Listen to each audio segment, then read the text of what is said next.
Hello, my name is James, And I'm Les. and welcome to Toxic Male NASCAR. Today we're going to be making our picks for the upcoming duels on Thursday. We're going to make picks for the first duel. The rules that we have, that me and my dad have discussed and talked about, is that we can pick two drivers of any type. So I'll pick first, and then Dad picks after, and then I'll pick again, and then he'll pick after. And we can pick anybody we want. After that, we have one more pick that we take each, and that has to be a driver who has not won a race in this year or last year. The Clash is included in that, so we can't take Jimmy Johnson in this round of picks.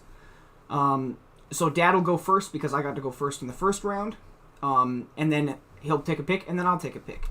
After that, they go and they do the race, and we add up the positions that each three drivers finished in. The person with the lowest amount of positions, like added positions, wins.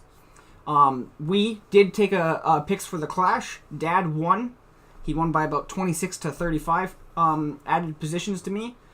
And so I have to win both these Clashes in order to make the first pick in the Daytona 500. Because whoever wins 2 out of these 3 races gets the first pick of the Daytona 500. And it's kind of important to take the first pick, I guess. I don't really know, but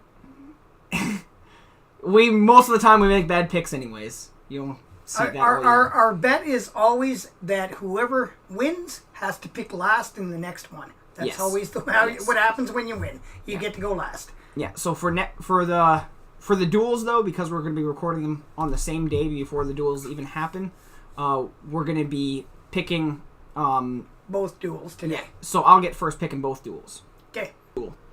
So without further ado, the first duel. Without further ado, I'm going to make my very first pick. Okay, you're going to tell us why you're going to make that pick too, right? Most likely. Okay. So, my pick for the first race is Kyle Busch. I picked Kyle because I personally just think that you got to pick Kyle in situations like this.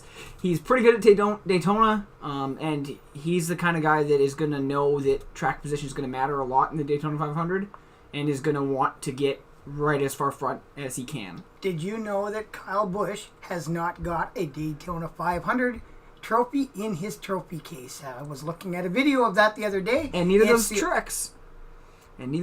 Yes, but Truex doesn't have as many trophies in his trophy case. Yeah, you're right. Yeah. Kyle Busch has won at Daytona, and he's also won at every track that we're going to race at this year except for the Daytona 500. Well, he's won at Daytona, just not the 500. The Daytona 500. Yeah. Okay. So that's my first pick. It's your first pick. Well, for me, it's a toss-up. I was really, really impressed watching Jimmy Johnson go for the win in the Clash. That was a snooze fest.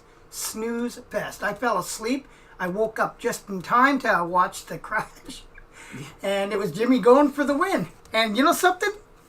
I'm thinking Jimmy's probably going to get the win in the 125 as well. So you're taking Jimmy? I'm taking Jimmy. I had Jimmy ranked number 3 for this. But with my second pick, this is the guy who I had ranked number 2, Truex. I think these Toyotas are going to be pretty fast. And I don't know. I like Truex, and I think that he's going to have a lot of reasons to go out there and run up front. He's going to be starting 4th in this duel, and I think track position is going to matter. So I'm picking Truex. I'm going to pick somebody that has been kind of quiet early in the season. He's not qualified as well as you would have expected. He's not been in the top of any of the speed charts. He's not been he's been just quietly sitting around. I'm taking the closer, Kevin Harvick. In a Ford, he's honestly, he's sitting back there like a little shark. Yeah. And he's starting Kevin Harvick. Yep. And he's starting 8th, which is pretty okay, I guess, as a starting position for that. He'll be in the 4th row, which isn't too bad. I mean, he could be up at the front almost immediately from that far back. So that's not a bad pick. I didn't even have him in my top 4 for this race. So, you get the first pick for the guys that have not won a race yet this year. This is a tough one this is number 1, right? Race 1. Yes, race 1. This race has tons of good drivers. I got 3 guys to watch for that haven't won a race this year that, I really think stand a good shot at winning this race. Paul Menard, who led 51 laps, or was it 53 laps? But anyway, he led that whole race until Is that who you're picking? Jimmy made the pass. Well, I'm just talking about it. Okay. Till Jimmy made that pass and looked like Menard maybe was trying to block. It was just a racing deal, in my opinion. But, I got to give Menard credit. So Menard's one of the thoughts. Stenhouse, I think he's a pretty decent Daytona 500 guy. He's never had a win. Ryan Newman, I think, is probably, you're going to see a resurgence of Ryan Newman this year in a Ford. But, I'm going to go with the 21, Paul Menard. Paul Menard. He was my pick if I got to pick first. So I like. That makes me happy. That tells me I picked the right guy. I guess we'll see. We'll see what happens on Thursday. Just because I picked him doesn't mean he was right. So yeah, Paul Menard. That's a really good pick, actually. I'm gonna pick the guy who had number 2, Daniel Hemrick. Hemrick. He's starting up there at 3rd. I think he's pretty good. He showed good things in practice. He was fast in qualifying. Yeah, but we're talking 125 miles in a heated race where he's going to have to fight for position. There's a minimum of 1 pit stop, probably 2. Do you think he's actually got the experience to be able to pull down and win in Daytona 500?